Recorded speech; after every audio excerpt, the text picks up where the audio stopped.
pero al sondear al paciente nos damos cuenta que hay un ondaje óseo. Acuérdense que cuando yo les hablo de ondaje no es igual a sondaje. El ondaje es coger la sonda Carolina del Norte, ingresar por el surco y bajar hasta tocar la cresta ósea. ¿Sí? Eso lo debemos hacer con anestesia, obviamente, para que el paciente pues, no le vaya a doler. Y si tenemos los 3 milímetros, pero además tenemos la línea mucogingival apical a la unión amelocemental como tal, pues podemos hacer un tipo de tratamiento que ya les voy a comentar cuál es. ¿Sí? Siempre y cuando respetemos que este espacio esté aquí, que la línea mucogingival esté apicada. La segunda que tenemos es el tipo 2 subgrupo A.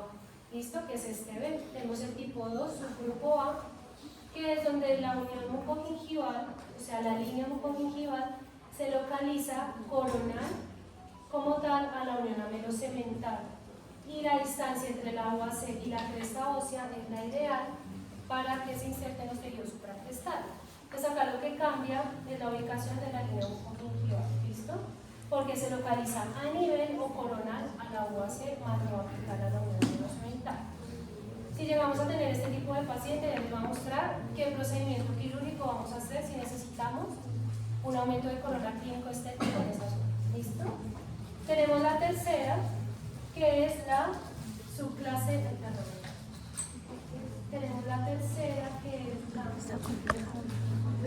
es la subclase, es la tipo 2, subclase B, subclase A, perdón, que es donde tenemos la línea mucogingival apical a la unión amelocemental, pero la distancia entre la unión amelocemental y la cresta. La que acabas de explicar no era tipo 2 subclase A. La tipo 2 subclase A, ¿sí? Y esta. Entonces esta es la tipo 2 subclase B. Qué pena contigo. Entonces, tenemos que acá, en este tipo, tenemos que la línea mucogingival está apical a la unión amelocemental, pero acá no tenemos el espacio para la inserción de los tejidos supracrestales. Si ustedes se dan cuenta, aquí no lo tenemos, ¿listo? Entonces no va a haber espacio para que haya esa inserción supracrestal y tenemos que hacer otro tipo de cirugía. Y en esta, que es la tipo 2, la tipo 1 subclase B sería, ¿sí? Tipo subclase, sí, lo que pasa es que aquí está la E, pero sería subclase B, porque ya hay la tipo 1 subgrupo A para estar en la tipo 1 subclase B, que es donde tenemos la línea mucogingival apical o a nivel de la unión amelocemental, pero tampoco hay espacio para la inserción de los tejidos supracrestales. ¿Listo? Entonces van a haber diferentes tipos como tal de cirugías que vamos a poder ver para esto. Entonces tenemos la tipo 1 subclase A, la tipo 1 subclase B, la tipo 2 subclase A y la tipo 2 subclase B. ¿Listo? Entonces voy a ver tipo 1 subclase A, tipo 1 subclase B, tipo 2 subclase A y tipo 2 subclase B. ¿Listo? Entonces este es el cuadrito de acuerdo a la situación clínica que tenemos en cada uno y el procedimiento quirúrgico que vamos a realizar. ¿Listo? Entonces en la tipo 1 subclase A lo que hacemos es una gingivectomía, que es donde la línea mucogingival está apical a la cresta ósea. En la tipo 1 subclase B la línea mucogingival es apical a la cresta ósea y es coincidente con la unión amelocemental, hacemos gingivectomía con osteotomía. En la tipo 2 subclase A la línea mucogingival es coronal a la cresta y se ubica a 1,5 a 2 milímetros apical a la unión amelocemental. Podemos realizarlo con bajo posicionado apical sin osteotomía y en la última, que es tipo 2 subclase B, tenemos que hacer como tal con bajo posicionado apical y con osteotomía. ¿Listo? Entonces, esto digamos que en un comienzo no es tan sencillo de entender, pero sí es importante como entenderlo. Lo que pasa es que aquí en esta primera nosotros tenemos como la situación entre comillas ideal, ¿sí? Entonces acá, si tenemos el espacio para la inserción de tejidos supracrestales y la línea mucogingival es apical a la unión amelocemental, hay una suficiente banda de densidad queratinizada.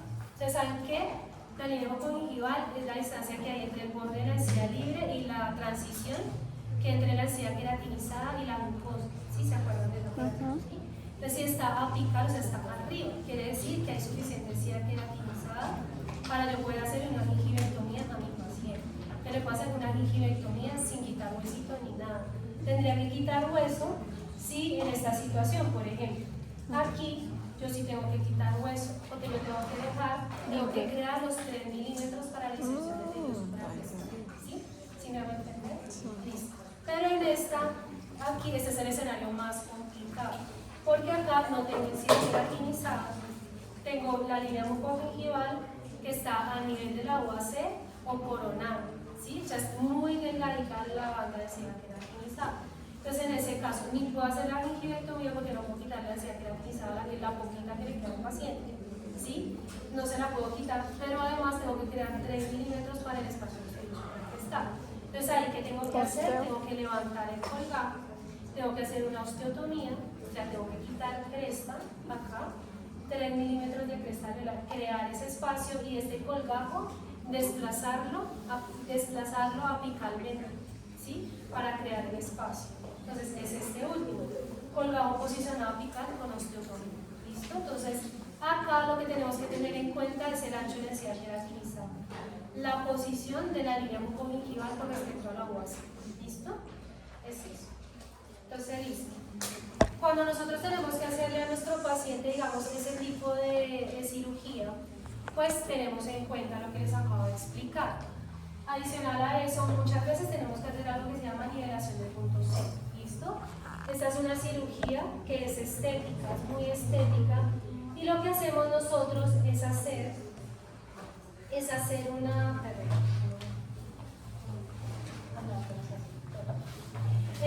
una nivelación de la, o sea, lo que yo les decía, los puntos cenit. El punto cenit es la parte más coronal del margen gingival, la que queda más arriba, toda la puntita, ¿sí? Pero para que se vea estético en el paciente, esos puntos tienen que tener unas dimensiones y unas distancias para que la sonrisa se vea armónica, ¿sí? Si no, la sonrisa no se va a ver armónica. Entonces, ¿cómo son estos puntos cenit? Como tal, entonces el cenit gingival es el punto más alto de la región donde la encía se encuentra con los dientes y dependiendo del diente se ubica a diferente distancia. Entonces miren, cuando nosotros tenemos los dientecitos, trazamos por toda la línea media del diente, la línea imaginaria, ¿sí? Siguiendo el eje longitudinal del diente. ¿Listo? El punto cenit en un diente central está a 1 milímetro de esa línea, ¿sí? A 1 milímetro, ya sea izquierdo o derecho. Si el punto más alto lo encontramos ahí, a 1 milímetro de esa línea. Si es en un lateral, lo vamos a encontrar a 0,5 milímetros de esa línea. Y si es un canino, lo encontramos justo en la línea que lo vimos. ¿Sí? Es eso. La idea es que esos puntos sean coincidentes no solo en esa altura, sino también que sea de la siguiente manera. Los dientes centrales deben estar aproximadamente a la misma altura de los caninos.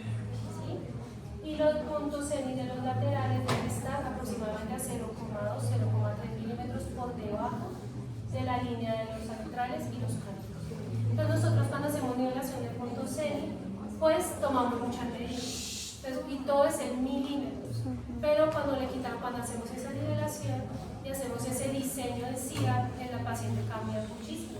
Con esos milímetros ya logramos darle una mejor estética al paciente. Eso se llama estética rosada, ¿sí?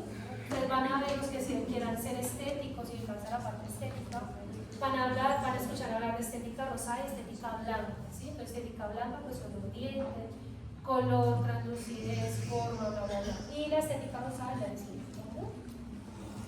Entonces, hablamos de la estética rosada y la estética blanca, acá era lo que les estaba diciendo. ¿Listo? Entonces encontramos aproximadamente en el diente central, aproximadamente el punto cenit.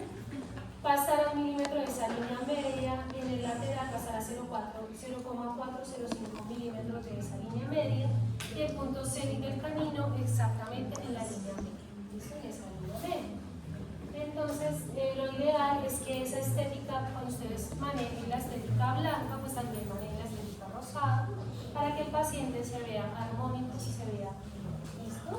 Se acabó y les traigo otra fotico para que ustedes vean. Si a alguno le gusta la estética, pues igual a todos como odontólogos les debe gustar, pues porque es nuestro paciente, que se vea estético, que se vea armónico, ¿listo? Entonces, ¿qué técnica quirúrgica? En cuanto a técnicas quirúrgicas como tal, ya incisiones, nosotros vamos a hacer esa nivelación de puntos cenit y como tal ese despeje de color, esa gingivectomía, ya sea con osteotomía o sin osteotomía y demás, por una técnica que se llama gingivectomía biselexta. ¿listo? Creo que ya se las había mostrado. Entonces la gingiviectomía bisel externo nosotros la podemos hacer cuando es a bisel externo. Entonces nosotros ubicamos la hoja de bisturí como yo se las estoy mostrando ahí, ¿listo? La colocamos mirando hacia el diente como tal, la colocamos mirando en esa posición como de apical hacia coronal y hacemos un marcaje donde vamos a hacer los cortes, ¿sí? Respetando la papila. Nosotros tenemos que respetar las papilas. Acuérdense que las papilas no las podemos cortar, no las podemos lacerar, no les podemos cortar el suministro de sanguíneo ni nada, porque pues las papilas es muy difícil recuperar. Entonces debemos respetarlas. Entonces vamos a hacer nuestro marcaje, nuestra incisión y vamos a retirar pues el tejido que tengamos que retirar. Esta práctica la vamos a realizar en el laboratorio, en los modelos. También la podemos hacer con láser, ¿sí? O la podemos hacer con electrobisturí. Bueno, los que tengan electrobisturí, que tengan acceso en la universidad, solo hay un electrobisturí. Entonces si lo van a pedir, lo tienen que pedir con tiempo para poder hacerlo. Si no, pues lo podemos hacer con técnica convencional, que es con hoja de bisturí.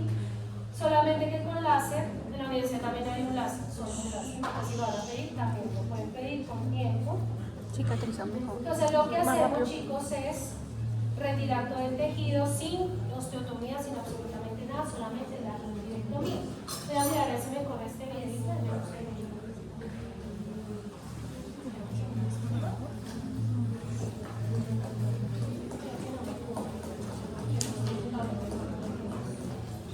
Bueno, ya se los muestro. Ahí ya se los paso aquí. Entonces acá, miren, este es el marcaje que nosotros hacemos. Con el paciente anestesiado marcamos los puntos sangrantes una vez hayamos hecho el sondaje y el ondaje. Yo una pregunta. Sí.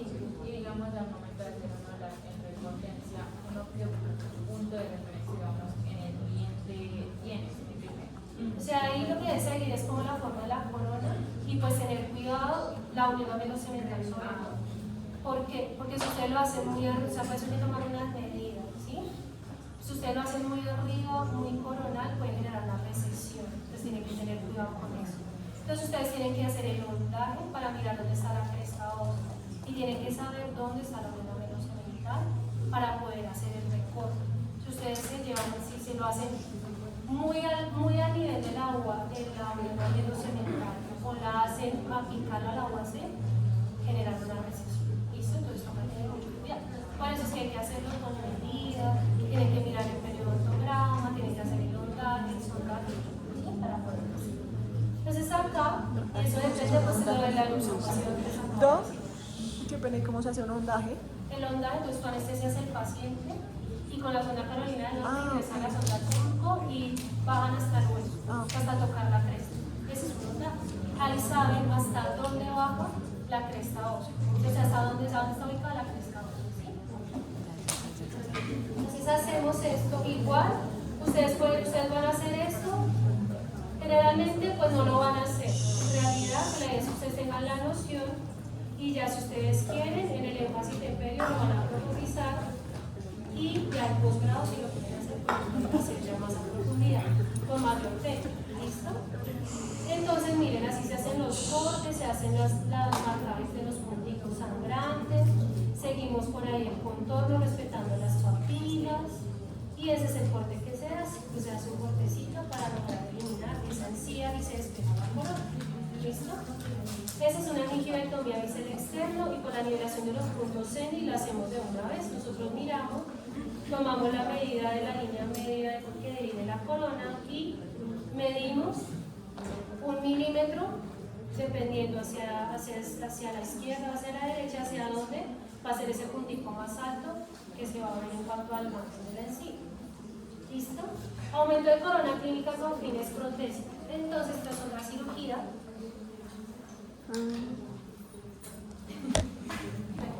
¿Dónde es el punto C? El nuevo sale a hacer el recorte de la encía. ¿Dónde dejamos ese punto C? Si queda en la unión amenosamental o... ojalá quedara no a nivel de la unión, sino ojalá 1 milímetro, lo que la encía libre primero, ¿sí? Pues ojalá 1 milímetro abajito. Por eso reducimos el riesgo, sobre todo en fenotipo delgado, de recesión. Ahí también toca mirar el fenotipo. Si es un fenotipo grueso con una ancha de encía queratinizada, no aquí. Pero si es un fenotipo delgado, ojalá 1 milímetro, 1 coma larguito, para evitar que la cicatrización se retraiga y que no tenga exceso. Esto va a ser un muy buen estudio de esa parte. Generalmente, ustedes van a ver, que van a estudiar estética o periodos y demás, se hacen encerados diagnósticos para eso. Se hace encerado diagnóstico, se manda a bajar una placa, se hace recorte con la placa, o sea, hay muchas técnicas para lograr que sea exactamente a esos milímetros. ¿Listo? Entonces, aumento de corona clínica con fines protésicos. Entonces, esta sí la mandan ustedes a hacer casi todo el tiempo, aumento de corona clínicas por montón, ¿listo? Y generalmente, ¿por qué? Porque el paciente tiene caries subgingival o fractura subgingival, hay perforaciones con fines endodónticos. O sea, muchas veces pasa que sin querer, porque pues todos lo hacemos sin querer, por ejemplo, tengo una en clínica, tengo que valorar el viernes, durante el penacho, no sabemos cómo fracturó, o sea, perforó en penachos, perforó la pared distal del premolar. No sé cómo lo hizo, porque generalmente uno perfora con la lima cuando está preparando, pero no cuando está curando, es muy raro, ¿sí? Pero lo perforó. Entonces, cuando eso sucede, pues nos lo remiten a nosotros para saber si el diente tiene buen pronóstico o no, porque depende de dónde esté perforado. Inadecuada altura disponible para restaurar, ¿sí? Ahorita estamos hablando con la doctora Sandra Álvarez y por parte de rehabilitación hay una técnica donde levantan los márgenes para no hacer aumento de corona clínica. Pues está muy bien, pero hay casos donde no sirve porque la medida de los 3 milímetros para la inserción de las tibias supraquestales no se respeta, o hay invasión, ahí se toca hacer aumento de corona quirúrgico. O sea, yo estoy hablando quirúrgico, ¿listo? O sea, siempre vamos en función del espacio biológico, del ancho biológico o de esos 3 milímetros para inserción supraquestal. Si no los tenemos que abrir y operar, tenemos que crear esos 3 milímetros, ¿listo? Entonces, coronas clínicas cortas, erupción pasiva alterada, con la que les acabo de nombrar, invasión del ancho biológico durante un procedimiento restaurador con un efecto ferrule que necesitemos ubicar a nivel de prosto para poder hacer la corona. Limitaciones para un aumento de corona clínica. Entonces, cercanía a la furca.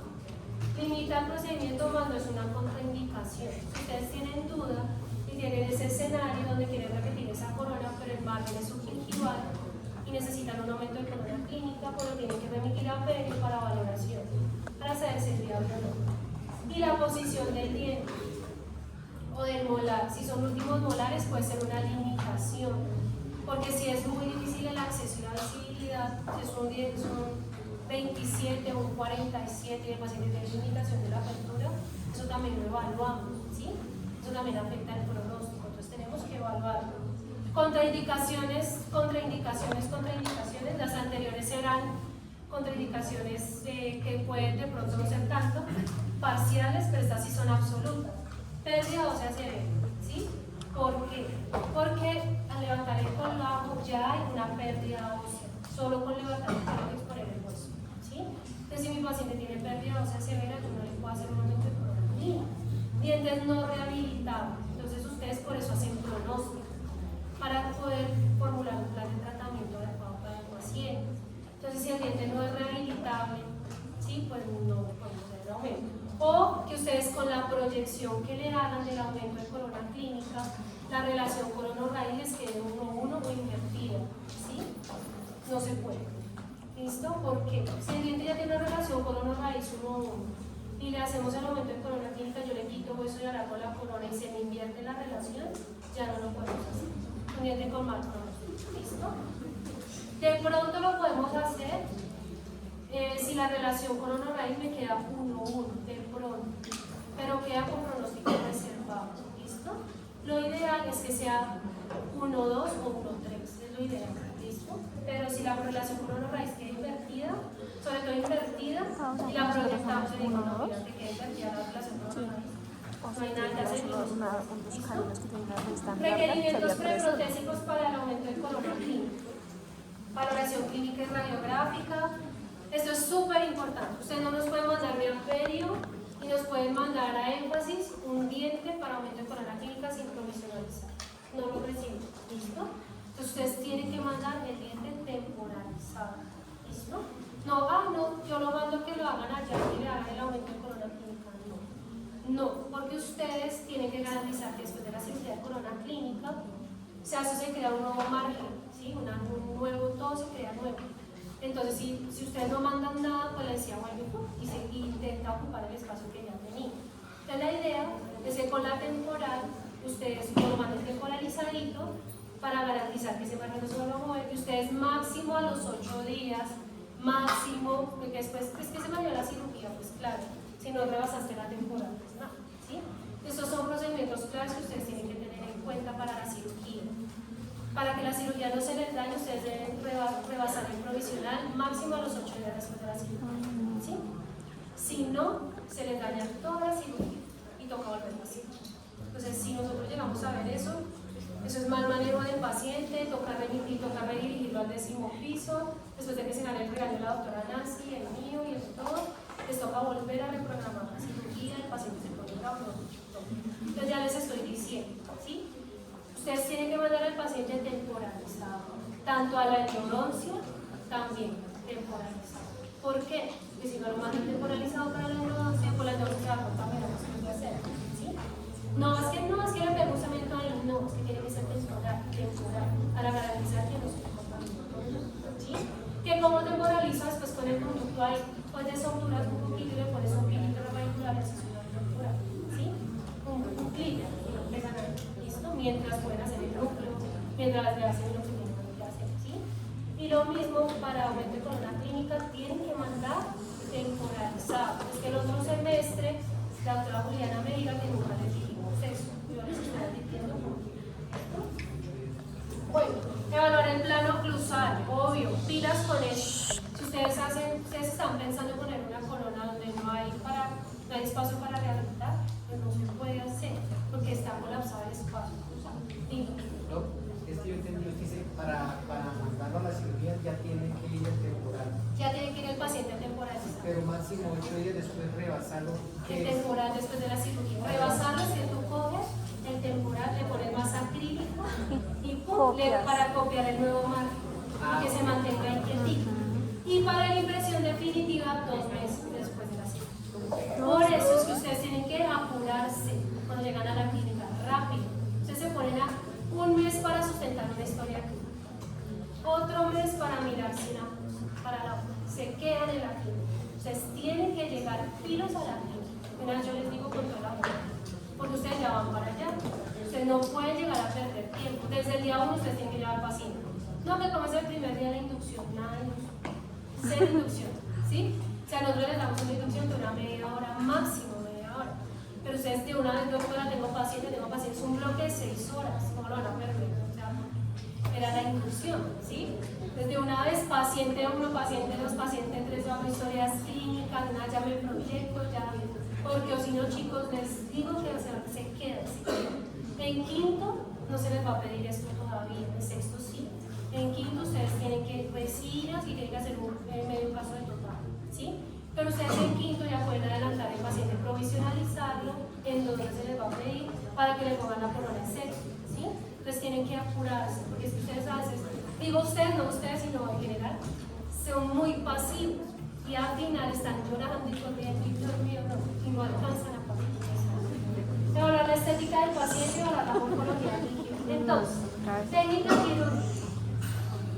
Hacemos una gingiviectomía bisecto interno, acá cambia el bisecto, ¿listo?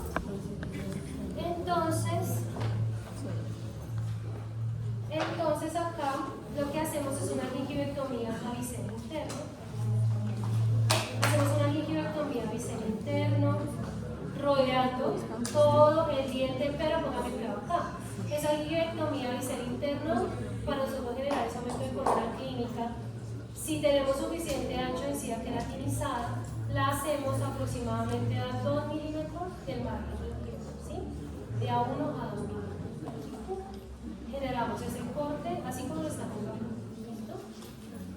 Hacemos ese corte a bisel interno, quiere decir que la varistola va mirando a bisel interno, ¿listo? Una vez hayamos hecho ese bisel interno rodeando el diente tanto por vestibular como por palatino, hacemos una incisión intrasurcular, o sea, por dentro del surco, sea, ya cambiamos la incisión y nos vamos por el bisturí dentro del sur. Luego de hacer eso, ¿qué vamos a hacer? Vamos a quitar, cuando nosotros hacemos la intracircular, con una cureta quitamos el collar, o sea, ese collar se desprende, así lo quitamos. Y levantamos el colgado. Bueno, levantamos un colgado, espesor total, y si necesitamos, hacemos pues nuestra osteotomía, si es necesario. Si no, pues solamente una gingivectomía como tal, pero en la mayoría de casos sí tenemos que crear los 3 milímetros para inserción supracrestal más 1 milímetro o 2 milímetros para que ustedes puedan hacer la preparación de la línea terminal. ¿Listo? O sea, tienen que hacer 5 milímetros, tienen que dar 5 milímetros de la cresta ósea a la base. 3 para inserción supracrestal y 2 para preparación. ¿Listo? Por eso es que si nosotros necesitamos hacer esa osteotomía, pues tenemos que planificarlo, y tenemos que mirar la radiografía, y tenemos que medirla, y tenemos que mirar si el diente después de eso es viable o no. Pues yo les digo, si después de hacer eso yo proyecto mi cirugía y veo que el diente va a tener una relación invertida, pues no es viable. ¿Listo? Entonces tenemos que analizar todo eso. Y luego posicionamos nuevamente el colgado con punticos simples o con puntos neutros. ¿Listo? Siguiente cirugía, exoncias múltiples y remodelados. Esta también. Y acá necesito que me escuchen algo porque me pasó algo.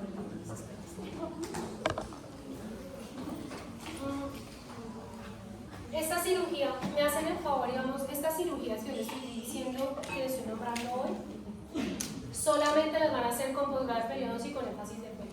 No quiero ver esta cirugía con cirugía maxilofacial en quirófano abajo, con los que estén en el centro o en quirófano, a menos que sea con el doctor Julián Maecha, que es muy buen cirujano, ¿sí? Yo estoy diciendo que los otros no, pero me pasó un chasco terrible el viernes, ya les voy a contar.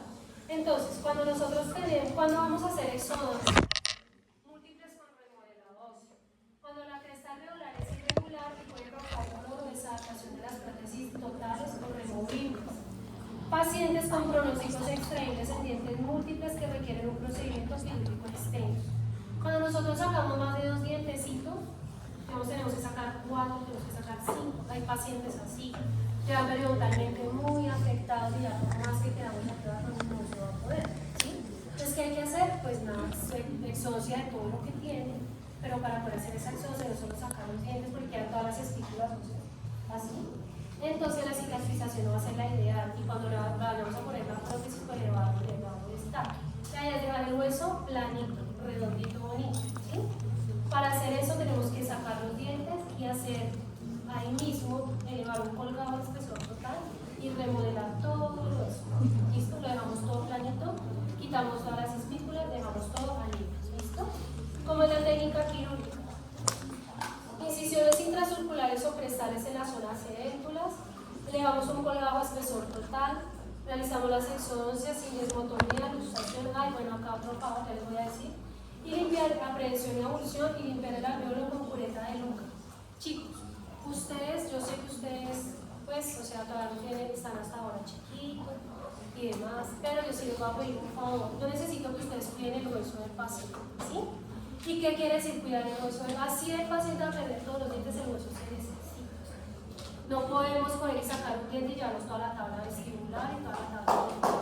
Si ustedes no hacen una buena luxación y una buena aprehensión del diente, no la hacen con paciencia, se nos llevan toda la tabla vestibular y el paciente para que se quede sin diente les queda un defecto terrible por falta de la tabla vestibular. Se la llevan completa con todo. ¿Sí? Entonces, pilas con eso.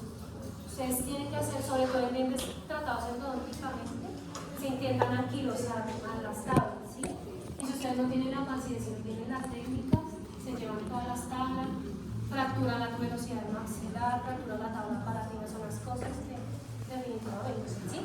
Entonces, para que por favor, ustedes ven que no luxa, que no pueden, nos llaman, y nosotros con mucho gusto, pues para eso estamos, para apoyarles. Las exoncias se hacen con paciencia, ¿sí? Al igual que la terapia básica periodontal. La terapia básica periodontal no puede durar menos de 1 hora. ¿Listo? Eso ya está hecho por clínica y por todo. A ustedes por el afán de correr y que una cosa y la otra, hacen la terapia básica en 10 minutos. O sea, la terapia básica no es viable porque pues eso conlleva una cosas que ya hemos visto. Y pues es lo mismo pasa con las exodoncias. ¿Listo? Entonces, para que por favor tengamos mucho cuidado con eso. Técnica quirúrgica. Entonces levantamos un colgado a contar, hacemos incisiones. Cuando nosotros tenemos diente es intrasurcular, porque está el surco gingival del diente, ¿sí? Pero cuando no tenemos dientes hablamos de incisiones crestales, o sea, sobre la cresta alular, ¿sí? Crestal. Hacemos incisión crestal en zonas edéntulas, intrasurculares en zonas con dientes. Hacemos las exodoncias con mucho cuidado. Si ustedes se dan cuenta, casi no se toca la tabla vestibular, tabla mesial, tabla distal, tabla palatina, o sea, están íntegras todas, ¿sí?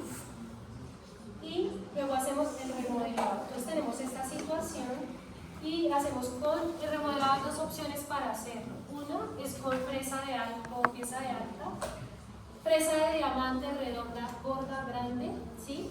De un halo gruesito, un halo verde, un halo azul, y empezamos con abundante irrigación, todo, o sea, todo el huesito parejo. La otra opción es con pieza recta, fresa de tallo largo, de carburo y con irrigación con solución salina. ¿Listo? Eso depende del cirujano con el que ustedes estén. Bueno, pero para que tengan conocimiento de las dos. Esta es con pieza recta y con fresa de tallo largo con punta de carburo, con fresa de carburo. ¿Listo?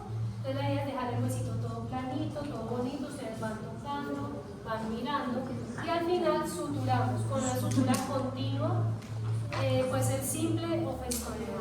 ¿Listo? Para cerrar todo lo que hicimos. Irrigación profusa con suelo fisiológico, el remodelado. Bueno, durante el remodelado también podemos utilizar la pinza Gubi, entonces ustedes tienen que saber que la pinza Gubi es para quitar tinta. En ese remodelado hay que cortar también tejido. No, tejido, solo eso. No sobraría, después de quitar el ojo. A veces pues toca mirar, si de pronto al cerrar vemos que una superposición, sí, unas tijeritas lo cortamos para que no quede como el defecto ahí deteriorado. ¿Listo? Remodelado óseo, bueno, lo podemos hacer como ya les dije, en un solo sentido y la sutura presionada. ¿Listo? La frenilectomía o frenectomía. No nos contaste nada. Entonces chicos, en cuanto al remodelado óseo con exodoncias, entonces primero, les pido por favor, parecidamente. Pasó en la clínica, ¿sí? Que firmamos la historia clínica para un procedimiento de esto, de exodoncias múltiples con remodelado óseo de una chica de quinto semestre, ¿sí? Pero sucede y pasa que ella lo programó con cirugía, o sea, en el quirófano. No lo programó con periodoncia ni con énfasis de pelo, ¿sí? Y pasó que, bueno, la paciente la operaron, en fin.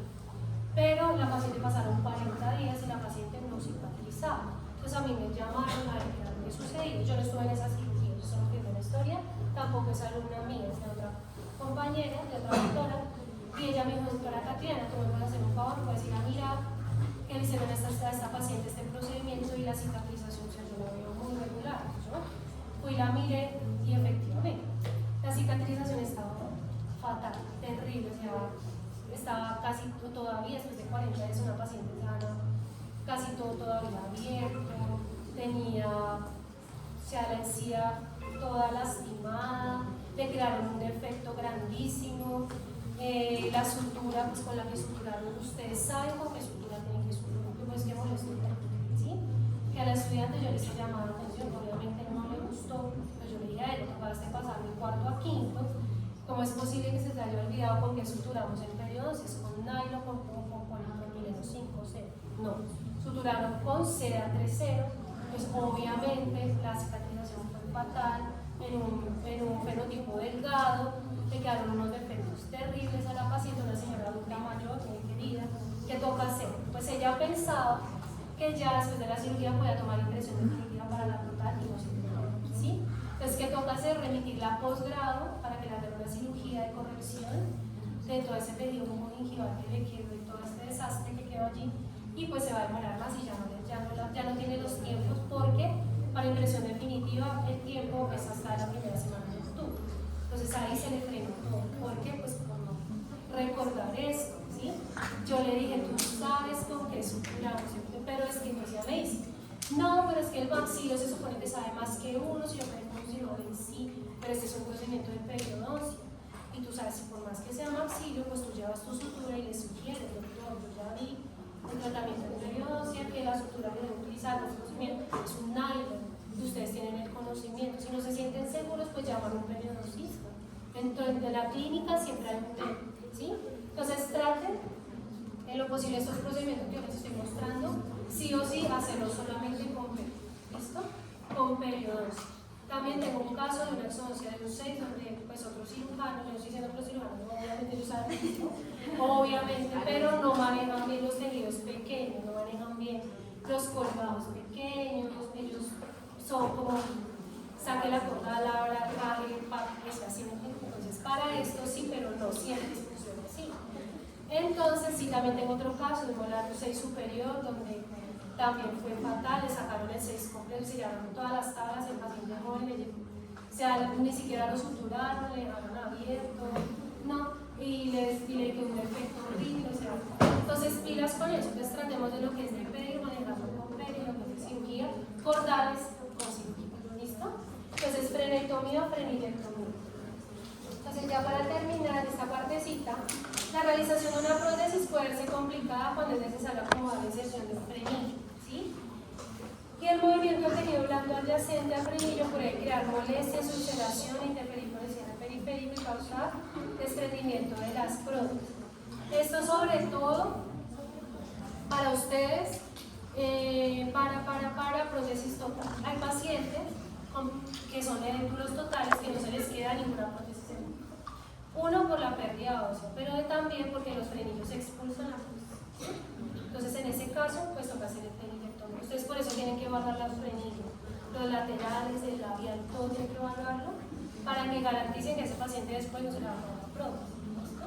Entonces acá, ¿cómo vamos a hacer? Vamos a anestesiar el frenillo directamente o distal, ojalá distal al frenillo, vamos a pinzar el frenillo, vamos a hacer un corte del frenillo como tal, tanto por encima como por debajo de la pinzación que vamos a hacer, y vamos a retirar ese frenillo, todo ese tejido, nos queda un defecto más o menos como este. ¿Listo? Vamos con unas tijeras, vamos a quitar todas las inserciones musculares que hay de la mucosa como tal al músculo para que el frenillo no se vuelva a reinsertar. Aquí ese frenillo genera un diastema, ¿sí? Entonces nos toca abrir hasta allá abajo, nos tocamos por todo esto hasta la papila incisiva para poder hacer. Suturamos con punticos simples, acá está con seda, pero ya saben que no es con seda, es con nylon, sino que le encontré la foto con nylon y la regalo, bueno. Entonces, para que lo tengan en cuenta. Indicaciones postquirúrgicas y acá abajo, ¿listo? Esas que yo les mostré son las principales que ustedes van a ver en clínica. Bueno, hay otras, por ejemplo, ¿cuáles son? Está la remoción del torus, ¿sí? Hay pacientes con torus palatino y con torus lingual, que, sobre todo pacientes para prótesis, que el torus no les deja bajar la prótesis, ¿cómo? Que no les deja ahí, a periodoncia lo remiten a posgrado para que hagan la remoción del torus. Entonces se abre el colgajo y con una fresa ¡pum!, se baja todo ese hueso y que sea parejito se lo va a suturar, tanto el palatino como el lingual. Entonces ustedes ven, no, es que ahí yo voy a, es mi paciente, va a perder todos los dientes, pero tiene un torus lingual. Ese torus va a interferir en la clínica o ahí ustedes lo remiten, ¿listo? Ustedes tienen que tener eso pendiente, pero pues no es tan común. Indicaciones postquirúrgicas, analgesia multimodal, antiinflamatorios, antibióticos, solo en caso de ser necesario. De pronto en un paciente diabético no controlado, aunque usted no se le llama, pero en un paciente diabético no controlado. De resto, casi a ninguno se le manda antibiótico. Clorexidina al 0,12% al 0,2 cada 8 horas, media después de tirado por 7 días. Todo diligenciar la evolución de la historia clínica del paciente. Control postquirúrgico a los 8 y a los 15 días, terapia de frío por 24 horas, terapia de calor por 3 días más, dieta blanda, tibia, no irritante, no ejercicio vigoroso por los primeros 5 a 8 días. Y acá, cuando son evoluciones de cirugía, ustedes deben anotar absolutamente todo. En a veces les va una hoja completa de la verde, anotando todo el cirugía. ¿Listo? ¿Por qué? Porque ustedes tienen que poner el paso a paso de todo lo que hicieron. Y también cuántas cápsulas colocaron, cuántas aplicaciones colocaron, qué tipo de anestesia colocaron, qué nervio anestesiaron, todo. Y la medicación debe quedar en la evolución. Acetaminofén de tanto, ibuprofeno de tanto, cloricina de tanto, lo que sea tan popular, tiene que quedar en la evolución. ¿Listo, chicos? Y eso es todo.